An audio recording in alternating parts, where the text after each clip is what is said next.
ने बीजेपी से अपना गठबंधन तोड़ दिया है और बीजेपी पे कई आरोप लगाए हैं। हमारे साथ बात करने के लिए मौजूद हैं राष्ट्रीय सचिव और हरियाणा के सह प्रभारी अनिल जैन। सर, आप पर कई आरोप लगाए बीजेपी पर कि धोखा दिया है, आपने समझौता किया था लिखित में, उस समझौते को तोड़ दिया। देखिए, जैसा लोकसभा के चुनाव में जब इनसे समझौते की बात हुई थी, 2 सीट उनके हक में और 8 सीट हमारे पक्ष में थी। और इसमें करनाल की सीट के बारे में जो बात हुई थी, करनाल की सीट ये तय थी कि अगर कुलदीप बिश्नोई खुद लड़ेंगे, इसलिए करनाल सीट वो मांग रहे हैं, तो अपने पार्टनर को वो देनी चाहिए। हिसार उनकी अपने से थी, इसलिए करनाल और हिसार की बात हुई थी। जब उन्होंने पार्टी के वरिष्ठ नेता सुषमा स्वराज को कहा कि मैं खुद लड़ूंगा, तो हमारे विरोध के बावजूद भी पार्टी ने कहा कि चलो ठीक है, अगर वो मांग रहे हैं तो उनको करनाल देते हैं। लेकिन उन्होंने करनाल में पहले अपने लड़ने के नाम पर सीट ली, फिर विनोद शर्मा का नाम लाया जो कि हमको नहीं स्वीकार्य था, और फिर हमने मना किया कि भाई आप ये आप गलत बयानी कर रहे हैं, गलत वादा खिलाफी कर रहे हैं। आपने अपने लिए सीट मांगी, और उन्होंने जिस दिन विनोद शर्मा का अनाउंस किया उससे पहले दिन, उसी दिन सुषमा जी के घर जाके कहा कि नहीं, मैं खुद लड़ना चाहता हूँ। लेकिन उनका आरोप है कि सुषमा जी ने दबाव बनाया और कहा कि आप हरियाणा जनहित कांग्रेस में विनोद शर्मा को नहीं लेंगे।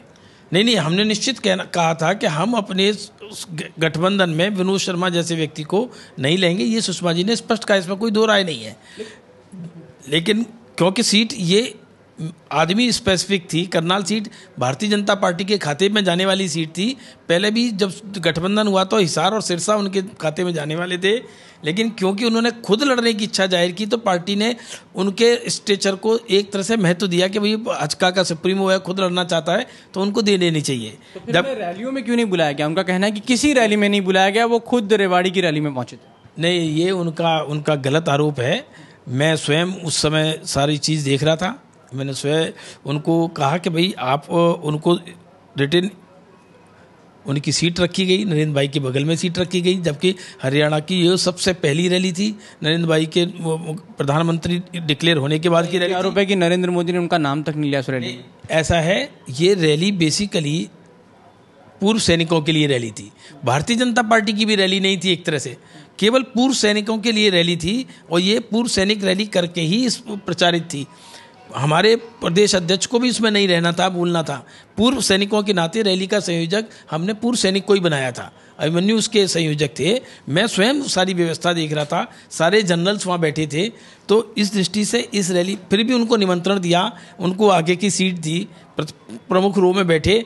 उसके बाद भी सब रैलियों में हमने बुलाया।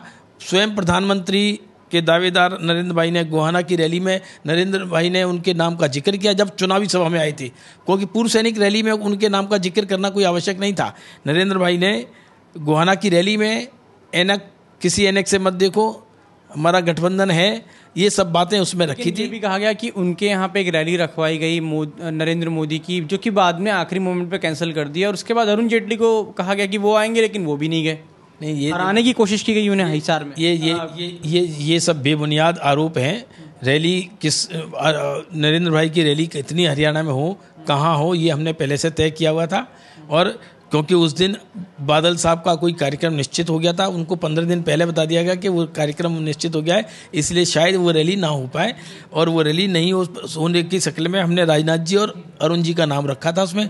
अरुण जी स्वयं अपने चुनाव में इतने व्यस्त हो गए, सबको ध्यान में, पूरे देश भर को, तो इसलिए राजनाथ जी के नाम की बात, जब हमने दोनों नाम दिए थे, उन्होंने राजनाथ जी के नाम को लेने से मना किया। तो अब ये वो तय करने वाले नहीं है कि हमारे नेता कौन जाएंगे। अगर उन्हें जाना है भाजपा से बड़े नेता भेजने हैं, तो हमारे पास सबसे बड़े नेता नरेंद्र भाई और राजनाथ जी थे। एक आखिरी सवाल ये कि आप लोगों का जब करार हुआ था कि 50-50 सीटों 50% सीटें नहीं, 45-45 सीटों पे लड़ेंगे, तो अब जब नतीजे आ चुके हैं लोकसभा के और आप एक बड़ी सीटें जीत चुके हैं, बड़ी, तो अब क्यों उसको बदला जा रहा है? क्या पहले इस बात के बारे में विचार किया गया था?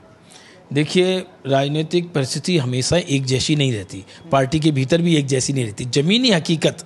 ज़मीनी हकीकत के तहत पर उनको मैंने व्यक्तिगत रूप से खबर, तुरंत चुनाव के बाद खबर भिजवाई, उन्होंने कोई रिस्पॉन्ड नहीं किया। उनके बाकी मैंने अपने मंत्रियों के थ्रू, केंद्रीय मंत्रियों के थ्रू खबर भिजवाई, तो उन्होंने रिस्पॉन्ड नहीं किया। फिर बाद में जब उनको लगा कि हाथ से हाथ निकल रही, तब उन्होंने बैठने की एक बार बात कही।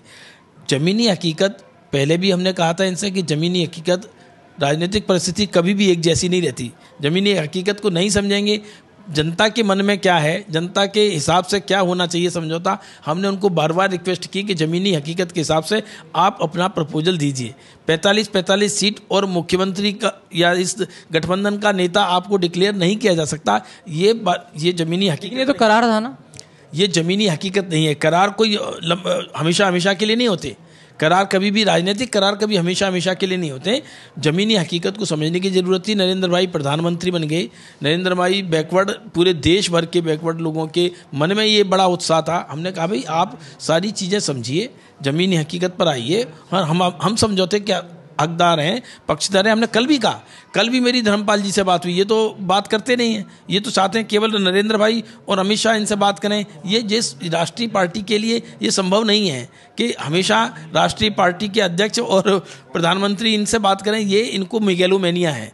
ज़मीनी हकीकत ये नहीं थी। मुझे क्या लगता है, अंत में मैं एक बात कहता हूँ कि मुझे क्या लगता है कि इस सब चीज़ में कहीं ना कहीं हुड्डा की ये अपनी मंशा पूरी हो रही है।